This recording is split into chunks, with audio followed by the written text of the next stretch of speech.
Do you like eating fingers? If so, this shonen's for you. Name's Tigreen, let's get into my review of Jujutsu Kaisen. Now, I'm sure the majority of people who've watched the slightest bit of anime didn't just jump straight into a slice of life and then just stayed there for the rest of the time. Everybody here knows what a shonen is.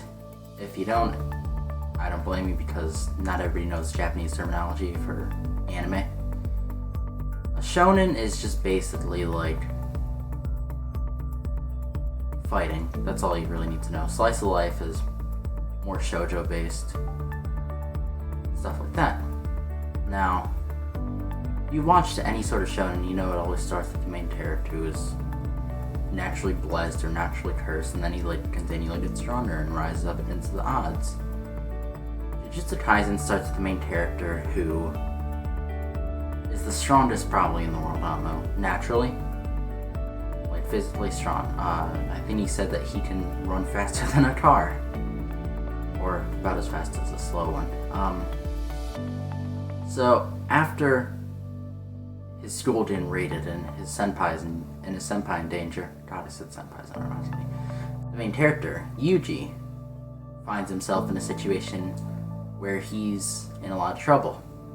And he needs cursed energy. And the only way to get it at this point in time is to eat this thing called Sukuna's finger. Now, I'm sure you're all wondering, why is he eating a finger? It's the finger of an incredibly powerful dude. So upon eating the finger, he gains a lot of power, the ability to defeat curses. So the whole show is about defeating curses, and at the very end, Yuji says that he's going to try and eat all of the fingers of Sukuna, and then he's going to kill himself. Or he's gonna ask Gojo, who's the most OP character in this so far, to do it. Now, thoughts on the characters. Yuji is a very basic shonen protagonist. He even looks like Shiro Emiya.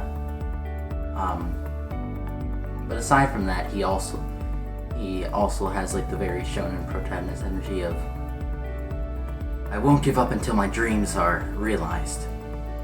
Just instead, this time, his dreams are, I'll make sure everyone has a proper death.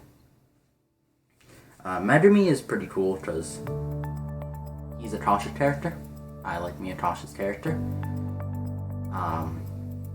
He's very down to earth. Nobara is a bit of a whiny one.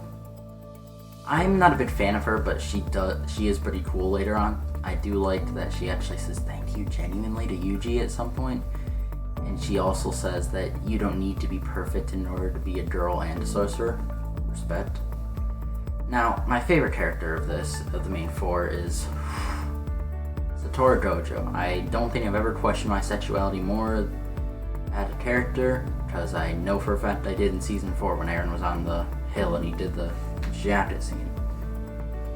However, Gojo just has this constant, drip, and he always makes me, maybe I don't like girls. Overall, I give the characters, a solid, 6 out of 10. It's very normal characters, the cautious one, the shonen protagonist, the whiny girl. Most of the carrying in this is actually done by Gojo. In fact, I feel like if it was just Gojo, it'd be 7 out of 10. Alright, now, time for the thing that kind of defines a shonen, fighting. The fight scenes in this are beautiful. I don't think I've ever, felt like nutting at a fight scene, but my god, when I look at some of the fight scenes in this, they're just great. As an inspiring animator, I do hope to one day be able to achieve the level of beauty that is the Jujutsu Kaisen fight scenes. Story, it's a solid 7 out of 10 at best, 5 out of 10 at lowest. As far as I could tell, there's no real, overarching story. There's no, it's not like the Soul Society arc in Bleach. It's kind of like the arc before that, where it's just Rukia and, Ichigo just running around town slaying hollows? Yeah. I'll be real. I like Slice of Life a little bit more than I do Shonen. And honestly, that's why I like Jujutsu Kaisen so much, because if you got rid of all the fighting and all that stuff, it'd honestly be a cool slice of life. That's a major selling point in my opinion of it. So yeah, that's one of my personal favorite shonen of all time. It's a real solid one. So yeah, that's one of my personal favorite shonen of all time. It's a real solid one. It just hits all the right spots. It's not like over the top with flashbacks. It's not suffering from Naruto flashback syndrome. And it doesn't have the problem with like One Piece of like 15-minute recap, 5-minute opening, and then there's the ending already. But yeah, before I offend any other people, that was this video. Try and share this video around if you want to. Like, comment, subscribe. Really help me out. Well then, see you later.